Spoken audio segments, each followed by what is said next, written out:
Tout change tout le temps, les plateformes, l'intelligence artificielle, le numérique. Mais est-ce qu'on est vraiment entré dans une nouvelle époque ou bien juste dans une suite de chocs permanents? Vous allez me dire, c'est quoi une époque? Une époque, ce n'est pas seulement de nouvelles technologies. C'est quand changent nos manières de penser, d'apprendre, de travailler, de faire société. Une époque, ce sont de nouveaux savoirs, de nouvelles règles, de nouvelles institutions et de nouvelles façons de vivre ensemble. On parle aujourd'hui de disruption. La disruption, c'est un changement si rapide qu'il casse les règles existantes plus vite que la société ne peut s'adapter. Les anciens repères ne fonctionnent plus, mais les nouveaux n'existent pas encore. Et c'est exactement ce qu'on vit.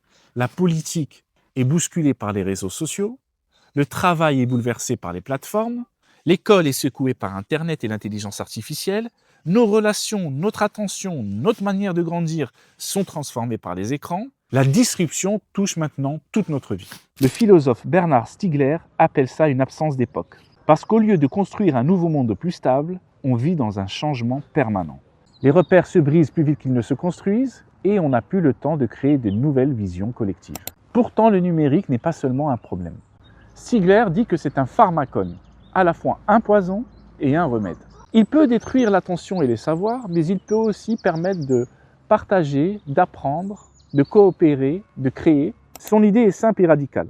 Il faut créer du temps et des espaces pour produire des savoirs, pour inventer d'autres modèles économiques, éducatifs et politiques, pour transformer nos institutions au lieu de les laisser se faire court-circuiter. L'enjeu n'est pas d'avoir constamment des technologies plus puissantes.